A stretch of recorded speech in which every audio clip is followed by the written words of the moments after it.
'Cause I just wanna look good for you, good for you. I just wanna look good for you, good for you. Let me show you how proud I am to be yours. Leave this just a mess on the floor. Still look good for you, good for you. I'm in my marquee diamonds. And welcome to the Bill and Joe Show. Happy New Year's, everyone. I wanted to personally apologize to our sponsors, our listeners, for missing last week's episode. I've had some personal things going on, so we skipped it. But Happy New Year's. I spent my New Year's with you, Joe. Did you? 2016. I didn't ask you. Do you have any New Year's resolutions? Or did I ask you and I was just too drunk? No. I've stopped doing that. Okay. But even though I've stopped, in the back of my mind, I'm like, you're doing it this year. This is the year that you get in shape. Oh, so it's the shape thing? I can't. Yeah. Every year I'm battling with, I'm so out of shape. I really got to get in shape. And I never do. You know, each year the summer comes and it's like, I got to take my shirt off for the pool or something. So I'll make an effort. I'll drop a bunch of weight. I'll start getting healthy. And then as soon as I hit somewhat of a goal, winter comes. I just let it all go. Winter comes, or you hit a goal and then it's like I won. I'll do that through spring. Okay. And then June comes and it's summer. And then I'm like, woo! You did it! Feel great, look great. Yeah, exactly. And then I go party for, till December, and I'm like, oh, crap. I look terrible. So in the back of your mind, you have no New Year's resolutions, even though you know damn well you've already made the resolution to lose. Right. Get in shape. Even though I have done nothing. It's already the end of the first week, and I haven't done anything.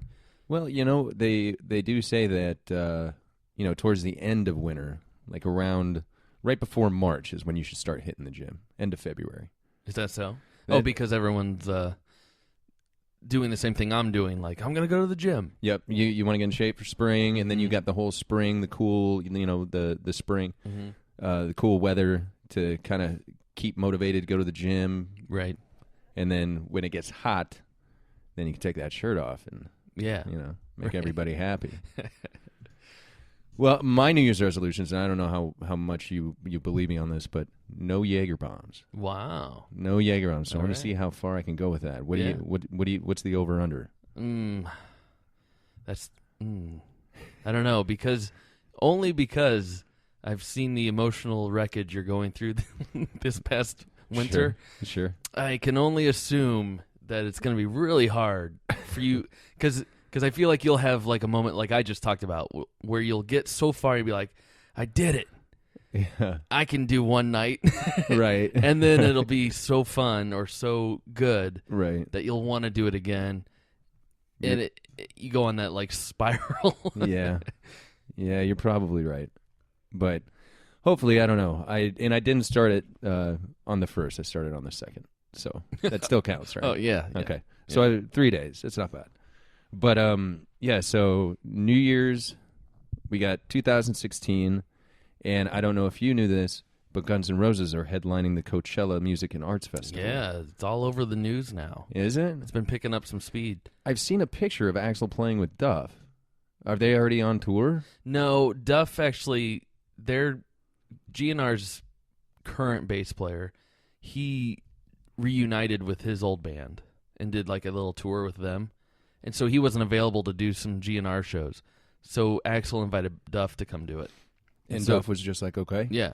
He's like, yeah, it sounds like fun. So they're all friends now again? Yeah, Slash has actually talked to Axl. They've had conversations. As far as I know, they've had rehearsal. Okay. That's a rumor. Okay. Are you excited about that? I don't know, because Izzy's not doing it. But they did get Dave Kushner. This is all rumors, too. I don't believe anything until it actually happens. Right. I believe that they've talked. I believe they have discussed. I'm sure they've said, all right, here's the amount of money that we expect. Now, you guys go and try and make it happen. And then when they do make it happen, like, all right, these guys are paying you $3 million. You're going to play this one show. And then once they're on stage, I'll believe that they're actually playing together.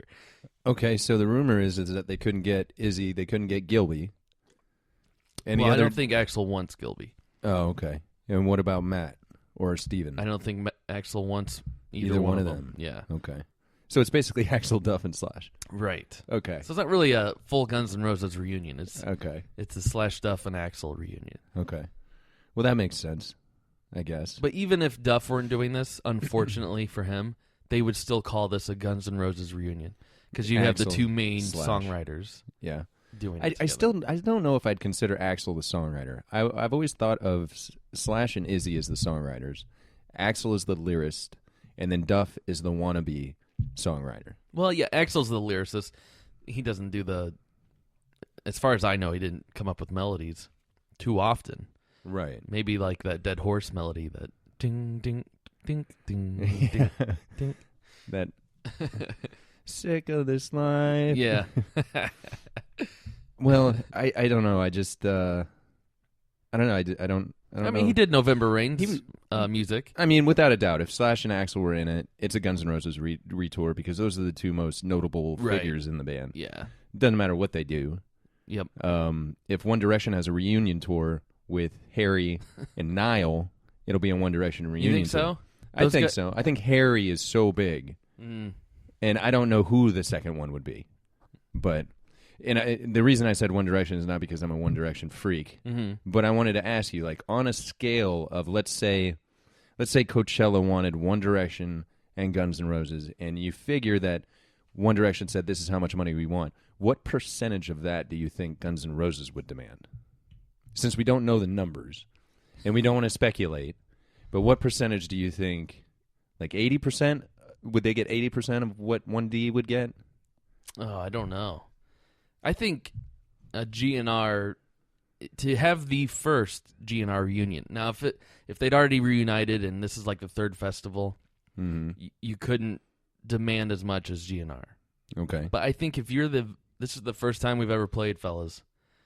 Everybody wants this ticket to sell. Okay. You can promote the fuck out of this show. So This you is think they'd be making more than 1D? I think so. Really? I think that show they could demand it, even though they're not. Maybe longevity throughout the year, they wouldn't be able to demand that. Okay. And as far as how many shows do you think they're going to last? I mean, I'm with you. I think that all it's going to take is Axl to have one bad day and just be like, "Fuck this! I'm not doing this. I'm not." Yeah, or not show up on time to 2 shows. Right. The first one, I could see them being like, "Well, it's Axl being Axl." The second time, I could see Slash and Duff both being like, "This is exactly how we became alcoholic." Right. Almost ruining our lives. I'm out of here. Right. That's true. So tell the story of like how they became alcoholics, because people, nobody reads books anymore, and you and I have read both Slash and Duff's. Yeah. Well, you've read both. I've read Duff's about how Axl showing up late, just all they would do is It gave to them kill time. Nothing but time to kill, waiting, and it got to the point where they were so drunk. I mean, I don't think they blame him for their alcoholism. Sure. But this was what they would do. They'd get so fucked up, and then they'd have to go on stage and play. Like That's amazing. 5 hours later of drinking. That's amazing. And at their level of drinking, it wasn't like, oh shit, I had 6 beers and now I'm drunk. Right. It was like, oh, I drank a whole bottle of Jack Daniels. Right. Now I have to get up on stage, so I better do this Coke Right. for the adrenaline rush, so I can do it. And we've watched those videos over and over as kids. Right. I didn't realize they were all fucked up. I didn't either. I mean, I thought they were just really like cool and emotional, like right. like with that look on their face, like, oh, this is so great. Yep. I'm Turns feeling out they it. were so I'm they were so drunk. trying to keep their poop in. Yeah. They're just like, ugh. But I'm surprised that they could remember how to play. You're right. Like, I never heard them, like, hit a bad note. I mean, maybe once every 5 or 6 songs you'd hear maybe somebody hit a wrong note. But, I mean, I would be a wreck, you know. It's amazing to me, and it's a tip of the hat to the amount of talent that they had. Well, yeah, I guess those, they sit around with a guitar all day in their hand. Right. You know, for all those years trying to come up, and then I guess it was probably what is that, reflex memory? Just muscle memory. Or muscle memory, where they, doing that drunk, they were able to do it even wasted. Well, yeah, and when they first started, they probably all split that bottle of Jack, and they did it drunk, and then slowly it was 3 people that finished that, and then 2, and then 1. Because I've, I'll sit around, if I come home late night or there's a party or something, and then everyone goes home, and I'm sitting there, and I've had some drinks, and I'm like, oh man, I really want to play the guitar. And I'll pick up the guitar, and it is embarrassingly bad. I can't. It's like I'm 7 years old again, and I can't get my finger to move up there. Right. It's awful. Right. And I don't know how these guys did it. I'm the same way, except I've got this new app called Smule, Smule. You can find me. Isn't that the one where you rap? No, you don't rap. It's like an online karaoke thing. You can have your video or just the voice or whatever, and you can say that 2 people can join it, 1 person can join it, everybody can join it, whatever you want. So that's kind of my thing right now. And so you hear everyone? No, well, yeah, if you join one, but I usually start it, and then I open up 2 seats to sing along with it, and then people will join later, and I'll always get notified that such and such a person joined.